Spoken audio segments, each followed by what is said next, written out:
Portons notre attention maintenant sur Marie, mère de l'Église. Je pense qu'il est important ici de définir ce que veut dire le mot « Église ». Le mot « Église », c'est le mot « communauté », « assemblée », de ceux et celles qui croient en la parole de Dieu, lorsqu'on parle de l'Église catholique, par exemple. C'est le regroupement de tous ceux et celles qui veulent cheminer sur le chemin qu'a tracé Jésus. De façon plus ou moins parfaite, évidemment, parce que nous sommes un étrange mélange de vérité et d'illusion. Et pour Jésus, lorsqu'il parlait de son Église, lorsqu'il parlait de sa communauté, il parlait tout simplement de tous ceux et celles qui ont en eux le goût d'aimer et d'être aimés. Et puis, vous savez, il n'y a absolument personne qui n'a pas ce désir à l'intérieur de lui d'aimer et d'être aimé. Écoutons ce texte et par la suite, je reviendrai avec quelques réflexions. Marie, mère de l'Église.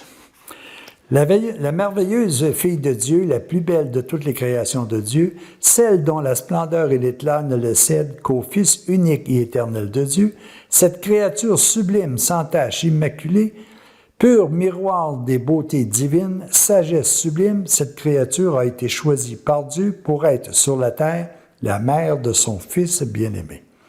C'est par elle que le Père des cieux a manifesté son Fils sur la terre. Mais le dessein d'amour et de miséricorde du Père était plus vaste encore. Il s'étendait au loin sur les milliers d'années où la vie croîtrait sur la terre. La mère de son Fils unique, il voulait en faire la mère de tous ses enfants destinés à escalader les cieux, à être purifiés et divinisés par le feu de l'amour divin. Écoutez bien ce psaume. J'ai dit, vous êtes des dieux. Vous tous, vous êtes les fils du Très-Haut.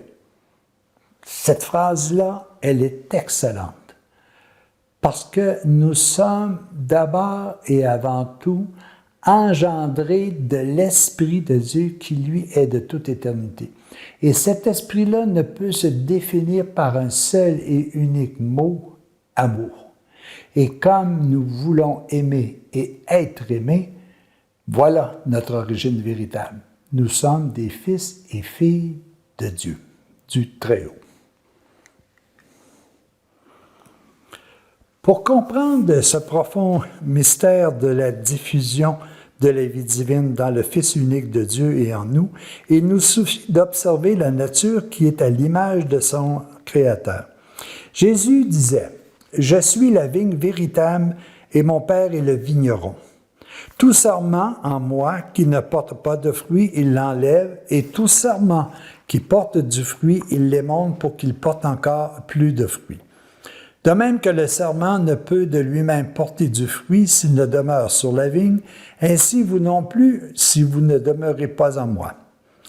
Observons l'arbre et voyons comment la vie circule des racines jusqu'aux branches et aux feuilles. Jésus s'est décrit comme le cep de la vigne qui distribue la vie à toutes les branches et à tous les fruits. Le tronc peut dire en toute vérité au sarment, « Sans moi, vous ne pouvez rien faire. » Mais la vie de l'arbre qui passe par le tronc vient des racines que l'on ne voit pas. Dans le royaume de Dieu, la vie circule exactement de la même façon. La vie vient du Père invisible dont parle ainsi Saint Jean. Nul n'a jamais vu Dieu. Le Fils unique qui est tourné vers le sein du Père, lui, l'a fait connaître. Pourtant, toute vie vient de lui et cette vie nous arrive par le Fils, le cep de la vigne, le tronc. Mais la vie divine nous est communiquée par l'Esprit invisible. De la même façon que dans l'arbre, c'est la sève invisible qui transporte la vie jusqu'à la dernière branche et jusqu'à la dernière feuille. C'est aussi la sève qui fait développer les fruits pleins de vie. Quand on achète un petit arbre, on l'achète avec les racines, le tronc, les petites branches. On n'achète pas un fouet seulement. En donnant Jésus au monde, Marie a donné à la fois les racines, le tronc, les branches et les fruits. Dans un grain de blé, tout l'épi est déjà compris. Dans le pépin de pomme est contenu tout le pommier. Le développement est seulement une question de temps.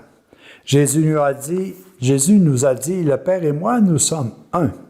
Le Père se communique par le Fils, comme les racines communiquent leur vie par le tronc pour atteindre les branches, les feuilles et finalement les fruits.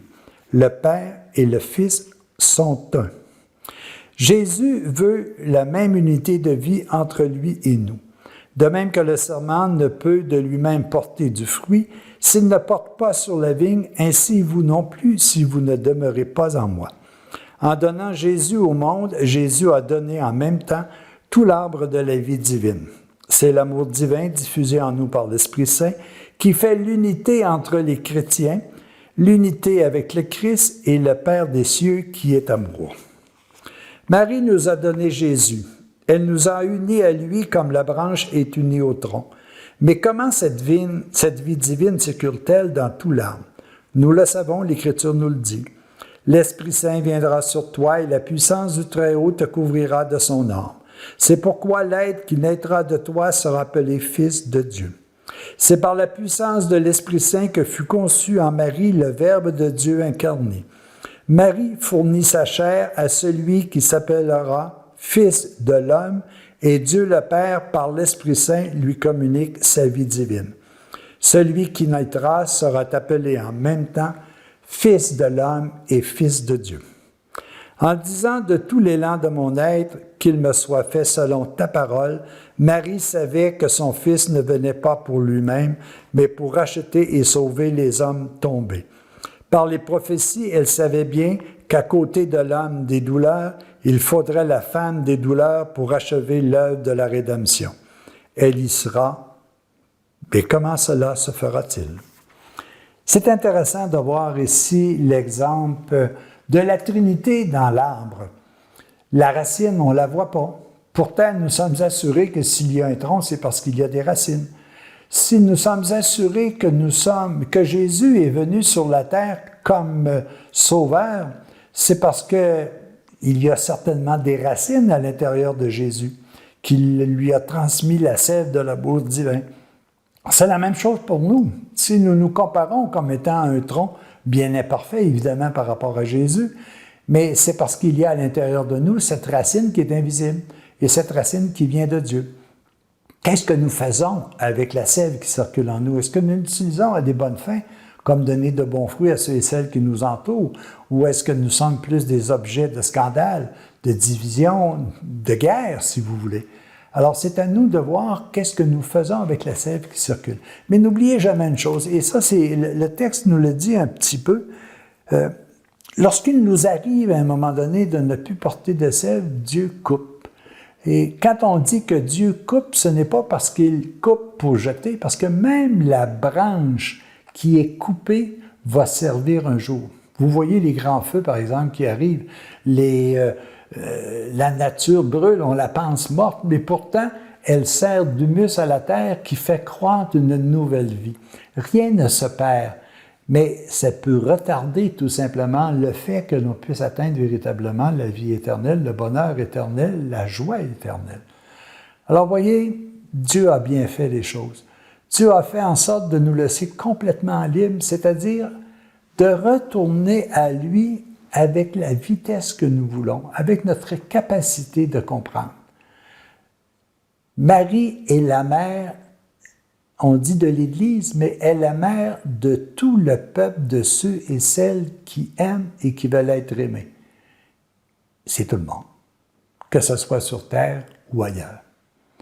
Alors, les amis, acceptons de regarder Marie, un peu comme je regardais ma mère, qui me donnait des exemples de vie, qui m'a appris à marcher, qui m'a appris à courir, qui m'a appris à manger, qui m'a soigné, qui m'a guéri.